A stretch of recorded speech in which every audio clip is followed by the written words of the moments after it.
Number one reason that we have cover crops. Number one. Government payment. And why are they paying us for that? Soil erosion. That's right, soil erosion. And you think about, well, we've done a pretty good job. We no-till, and we've got terraces, and we plant the contour. That's all true. We have reduced it, but the cover crops do take it that one step further. And just this past week, I was talking to a colleague of mine, Steve Anderson. He's soil physics, and I don't understand half the stuff he says. But one of the things I also do is I manage Sanborn Field. That's the third oldest continuous research center in the world, 135 years. So when you got that long term, you start seeing some big differences all in the same spot. And what he's told me and showed me the data was that where we haven't tilled much, it's been a continuous grass, Timothy, tall fescue, for 135 years, just gets plowed up every 40 or 50 years to reseed for some reason. Compare that to where we've been growing corn and soybean, or corn and wheat and red clover continuously. The difference is the soil erosion. And in those plots, you've got that we haven't done anything to. We've got about 1.5 inches more water capacity in that rooting zone than where we have it, where we've been growing crops and tilling the ground continuously. And that's from soil erosion. So when you think, because what happens, we've lost a lot of that silt and sand. It's washed off. We've got a lot more clay. It just doesn't have the water holding capacity, the available water, or the structure that we would have before. And as a result, we've lost a lot of that. So when the regenerative it's not anybody I'm gonna insult here. So when we talk about regenerative agriculture, can you really regenerate that? Not in our lifetime. It takes thousands of years to get an inch of soil. So that's going to take a long time. And it even trumps more carbon. We think, because we have some plots that we've put 6 tons of manure on since 1888, that still doesn't make up for that soil that we lost. So that's why they want us to have cover crops. The other thing is, secondary benefit is soil health. That's why we're standing here right now. And man, a drought makes things look bad, don't they? They really do. Because here's the question. And the question we try to answer right here. When do you terminate that cover crop? Soon as possible? Right after you bale it? That's good. If you can get a second use out of that, that's even better. But yeah, that's a big question. When do we terminate that cover crop? Now, me and my colleagues go around and around and around about this. Some want to terminate it as soon as possible, especially with corn. I get it. I get it that corn planting date makes a huge difference. I get it that you got to get those stands. You got to get them consistent. I get all that. Soybeans are kind of forgiving, though. Soybeans, you got a little bit more window to work with. So what we wanted to know, though, in a corn-soybean rotation, what happens if we plant the corn all the same date, but we had different termination dates? What happens to soil health? And that's the big buzzword now, soil health. And really what it is we're trying to maximize our soil's productivity, and get us back as far as it used to be before, with good biology, chemistry, and that gives us good soil physical properties that hold more water. Because like a year like now, water becomes a big factor. So we had out here where we terminated it in early April, 2 weeks later, then 2 more weeks, and then we do where we plant it green. We plant the corn or the soybeans right into the standing cover crop. Some folks want to roll it. I say there's no reason to do that. I've done it. I've compared them to. I plant right on it and leave it. You can terminate it right then, or you can terminate it a week later. It just depends on what you want to do. It really depends on how much water you're using. If you want to suck some water up, you can leave that cover crop going. But what we found out, if you terminate that cover crop early, I'm talking when it's about this big or this big, you don't get much benefit after June, because we monitor that soil health parameters, the biology, the structure, the carbon. By mid-June, you can't even see it. You you can't tell the cover crop there. But if you wait till you plant it, let that cover crop do its thing. You know, it gets about 9% of its growth in 2 weeks. Let it do its thing. I know it's hard to do that. Then not only do you see those good soil health parameters all the way through the summer, but you'll see in the next spring too. So we get that kind of echo effect. So that's one of the things we're looking at. Can we plant green? Can we plant later and get a benefit out of that? Corn, it's a lot tougher to see a benefit. Soybeans, I was just doing some analysis this past week on some of our other studies that we got. Soybeans respond. Soybeans, we consistently get a yield boost from a cover crop. Corn takes about 4 years before we start seeing anything, and we take a hit those first 3 years, pretty good sized hit. So that's where the issue becomes. So my recommendation is corn. I get it, terminate it. So, that whenever you plant corn, terminate it then, or wait. You know, if it's little, you can wait a week for it to come up, then terminate it. Soybeans, if you can stand the wait till that cover crop gets a little bit bigger and does its thing, I think you'll benefit yourself later on. Now, here's another kicker. Sanborn Field taught us something, so we came out here to see if it works in the short run. One thing Sanborn Field taught us, if you've got wheat in your rotation, good things happen. You look at the soil test, the soil health test, you can pick every wheat plot out. They are great. Out here at Bradford, across the road, we have either a continuous corn, soybean, or a 2-year rotation, or 3-year with wheat, or 4-year with wheat and red clover, or 5-year with wheat and 2 years alfalfa. And longer we make that rotation, the better those yields are. The more resilient they are, and we're seeing those soil health structural properties get better and better. And the thing is, you see that echo effect for like the termination of the alfalfa or whatever. You'll see that for the next 3 years, and not only the corn but the soybeans and the wheat. So we're seeing good things this year. Well, I've noticed, and Andrew's got some too, where we've had a corn soybean rotation no-till. Our corn is terrible, isn't it, Andrew? Yeah. It's absolutely terrible, like I'm standing behind. But you throw wheat in the rotation, you don't see it. It's changing that soil that much that we're not seeing this. Now, Felix Fritch and I were just talking this morning. He's one of these full professors that had a hoe in his hand. He's out with the students hoeing weeds first thing this morning. And he's one of the guys that gets out there and does it. He's the one that has these rainout shelters. So we was talking about, why are we seeing this? Because he's seeing the same thing. Have y'all seen much of this summer in soybeans? Potassium deficiency. We're seeing, is that a drone flying? Yeah. Or a big old insect? I'm still not used to hearing those things. I get really worried. But we're seeing a lot of potassium deficiency in soybeans and a corn soybean rotation, no-till. We're not seeing it when we till. You look behind you, those soybeans are beautiful. Those are Andrews, aren't they? Yeah. Somebody asked me, man, those are great looking soybeans. Those are Andrews. But they have lightly tilled that over the last couple of years. So we don't see it. So what's happening? We don't know. We just kind of wonder what's happening. Felix thinks it could be cyst nematodes that we're starting to see. You know, we last week we had the IPM field day, and one of the things that Mandy Bish, our plant pathologist, was saying, our cyst nematode resistance is breaking down. The ones we've been using over and over, it's starting to break down. We may have to start using a different mode of action. So maybe that's what we're starting to see. That's not good. But why are we seeing this in corn? Well, and that's potassium deficiency, by the way, just like what we're seeing here in the soybeans.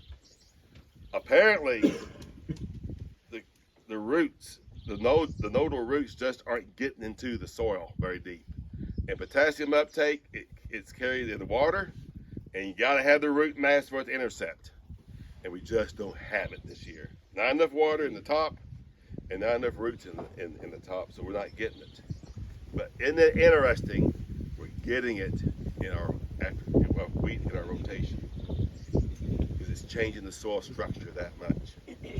Now, what do you think is the worst crop? I might get in trouble. I'm gonna do all this in here. What do you think is the worst crop for soil health? Cotton. Okay, in central Missouri. I haven't looked at cotton yet. I don't know. Soybeans. It is soybeans. Soybeans are the worst one. Again, you get a spreadsheet. That's wheat. That's wheat. That's wheat. Oh, those are soybeans right there. You can tell. They just don't have good structure, and it goes fast. Now, why? We don't know. Bob Kramer and I wrote a grant to figure that out and hopefully get funded by the United Soybean Board. Because if we can figure out why, maybe we can reverse some of this. Now, does a cover crop make a difference? It helps when you have corn soybean rotation, but our data is showing, again, if you get that cover crop and the wheat in there, you get a synergisticity. You get even better results. Yes? What about a fall cover? We're using in Pettis County a fall cover crop, turnip, tubular radishes, and turnips that germinates itself, obviously. Right. That kills itself. Yeah. Aeration, a little aeration of the soil with the tubular radishes. You're talking. Right. So there is no termination. You're right. That's great. It's great ahead of corn. Right. That's where we're at. Yeah. Right ahead of corn, which I think perfect because you. So we're not doing a spring cover. Right. I get that. And so what? But you're probably getting with that. I've grown some of those. They pretty well don't die until after Thanksgiving. So it gets really cold, right? Correct. Yeah, when it really. Freezing, then the deer will eat them off. Right. So you're getting most of that fall good. So you're taking most of that, and really in the spring you're probably just only losing March, so a few days in March because you're probably planting corn 1st of April. So you're in pretty good shape that way. But then I'd come back on my soy after my corn with like a cereal crop and try to get, and then a head of soybeans and really try to stretch that out just a bit more. Then I think you'll be in good shape. Real good shape, not just good shape. Any other questions? On your cover crop, the bale cover crop, does that get the same benefit? If you bale your cover crop, you get the same benefit. Those soil microbes are feeding on those roots. They're not really feeding on the top that much. So yeah, you do. And think about this too. One of the reasons why we think wheat and cereal rye are such good soil health, they exudate about 40% of the carbon they fix in photosynthesis goes out the roots in those crops. And a lot of that are special compounds that help bind the soil. So we think that's why that the wheat and the cereal crops are so good. Soybeans, they don't do that. They don't do that. And we think that's why. Nobody knows that except you all now. So don't beat me to the publication. Or the grant proposal. I'm getting to the age now. I gotta start thinking about that. How many more years I want to keep doing this? I got one for 3 years the other day. I haven't told my wife about that yet. I'm afraid. Of course, I gave her a glimpse of retirement. We went to England a couple weeks ago. And so I asked her, we went over there. I said, now, what would you do different? She said, not go. She's opposite of me. She likes order. She likes things that she knows what's going to happen, and it was just too many unknowns on the tube. The subway system, the train system. Oh my gosh! So Andrew's going in a couple weeks. So just don't. She all worried about it. I said, what are you going to do to us? Fire us if we don't get back, in time? So anything else? The cover crops are neat. We're learning a lot. We still got a lot to go. the federal subsidies help a bunch. What about animal impact? Have you had any plots where you've tried where you graze it off or anything like that? Have you seen if it's been adverse or? You know, we haven't ourselves, but you know, the thing about it is those, well, heck, I grew up, you know, my dad, he passed away last summer at 102, and when I was telling him stuff I was doing on cover crops, he said, we did that in the 30s. We really did.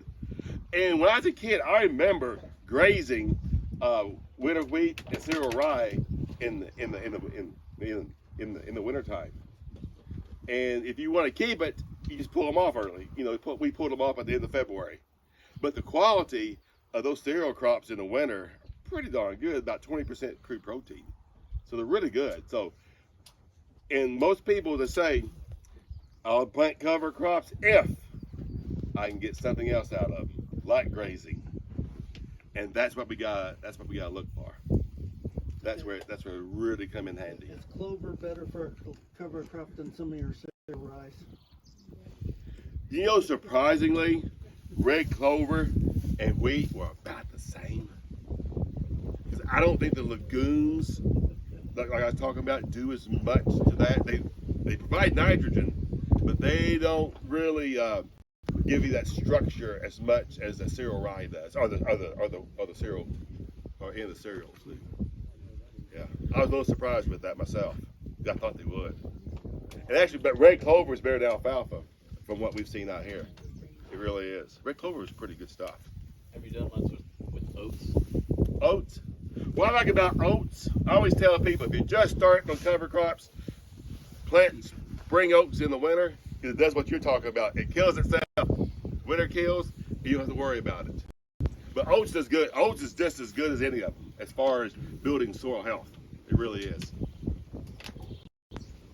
What about a cocktail mix? Just a whole bunch of it. You know, that's a good question. A cocktail mix. We had cocktail mixes here, and we found out two, like a cereal crop and a legume, are just as good as 4 or 5, 6. You know, so that's where we're going with. But then on that legume, that seed's expensive. Your hairy vetch, your crimson clover, your Austrian winter peas. If you're not gonna let those go and plant green, I wouldn't plant them, because you gotta let them do their thing. Because that seed just costs too much. And if I was starting cover crops as a producer, I'd plant bed and run wheat. Cheap. And the wheat prices go up, it looks good. I got. But wouldn't you? If you're planting a head of corn or something, and corn prices up, but wheat's up, you know, you can leave them. So is relay cropping kind of the best of both worlds then? You mean like planting into it, or No, it's where you plant wheat in the rows, and then you plant soybeans in between. You know, there's this brilliant grad student did his master's on that out here in 1985, 4 to 6. Absolutely brilliant.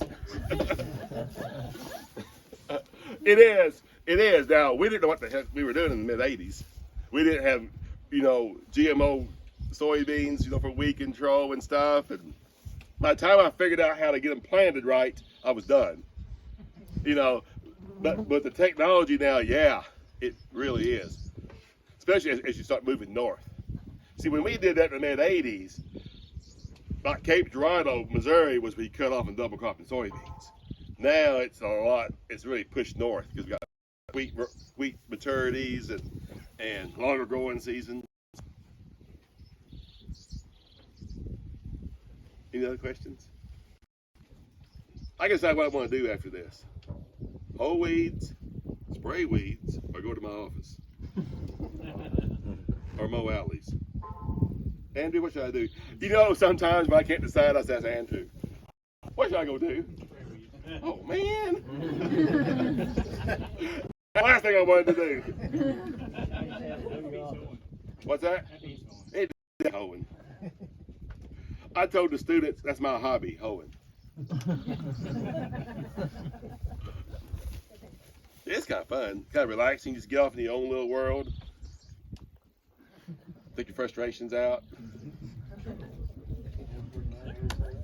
That's right. All right. Well, y'all have a good time, all right? Yes, sir. Thank you. Thank you, Cameron.